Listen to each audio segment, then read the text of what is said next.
At our anniversary dinner, in the eyes and said, the night that should have felt like marriage or divorce, felt like someone had ripped the ground from under my feet, because the way she said it, calm, cold, like she'd practiced it in the mirror, told me this wasn't a conversation. It was a verdict, a final stabbing reminder that whatever we once were had already died long before I realized it. And as her words echoed around the room, my heart split into pieces sharp enough to cut through every memory we'd ever shared. But I didn't argue, didn't yell, didn't beg. I just stared at the woman who used to choose me and now looked at me like I was nothing but dead weight keeping her from the more she craved. And when she repeated her ultimatum with a chilling smirk, something inside me snapped so silently it scared even me. So I walked out of the house without a bag, without a plan, without a single backward glance, because going back inside would have meant burying myself alive in a marriage that was already a grave. And as I drove into the night with my pulse hitting the roof, I didn't know that the next 8 hours would flip every truth in my life upside down. I ended up at the pier, staring at the waves like they had answers I didn't, when suddenly a voice behind me said, "You look like someone stole your entire damn world." And I turned to see Emily, my stepdaughter's best friend, older now, impossibly beautiful, sharp-eyed, the kind of girl who could read a man's pain like a diary. And when I tried to shrug her off, she grabbed my arm and whispered, "You're shaking." And for the first time that night I realized I really was falling apart. So we sat on the edge of the pier, knees almost touching, the smell of salt water hiding the smell of destruction on me, and when I finally told her everything, every cruel sentence, every cold stare, she didn't flinch, she didn't blink, she just held my gaze and said, "She didn't deserve you," with a conviction so raw it felt like someone pressed a hand on a wound I didn't know I had. And that's when the air shifted in a way I couldn't explain, a dangerous magnetic pull that dragged me toward her without permission, and when she kissed me, soft, trembling, careful, it wasn't passion, it was rescue, it was CPR for a man who'd forgotten how to breathe, and I kissed her back because she made me feel seen in a way my wife hadn't in years.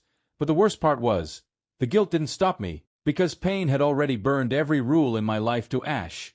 When I dropped Emily home, she squeezed my hand and said, "You're not alone." And the lie I'd lived with for years, believing no one would choose me, cracked wide open.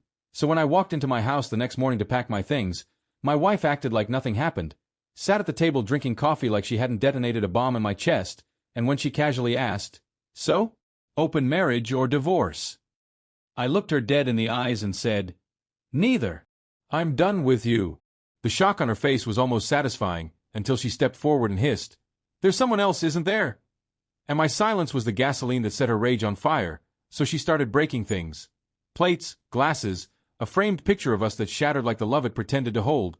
Screaming that I was betraying her, that I was throwing everything away for some girl. And I wanted to laugh because she had already thrown everything away long before I even thought of Emily. But life wasn't done twisting the knife, because an hour later my stepdaughter Lily called me, voice trembling, saying, "Dad, Mom says you cheated." And hearing the hurt in her voice felt like being gutted alive, so I drove to her apartment praying I could fix at least one broken piece of my destroyed world. But when I got there and explained everything, excluding Emily, Lily started calming down, her expression softening in a way that made me believe maybe I could still salvage my relationship with her. But then the doorbell rang, and when she opened the door, standing there with nervous eyes, was Emily, and the way Lily's face collapsed when she connected the dots will haunt me forever. Her voice cracked as she whispered, "Dad, please tell me she's not the reason." And my mouth opened but no words came out because any answer would hurt her, any truth would break her, and my silence spoke louder than anything I could have said. So Lily stepped back with tears building in her eyes, shaking her head like she was watching her last piece of trust rot in front of her, and when she said, "You were the only parent," I thought would never lie to me, my heart imploded, because she wasn't angry. She was shattered, and her pain was 1,000 times heavier than anything my wife had thrown at me. And when she walked into her room and closed the door with a softness louder than any slam, I felt something inside me die for real, because this wasn't betrayal from someone else. This was betrayal I had created with my own hands. Emily touched my shoulder and whispered, "We'll fix it."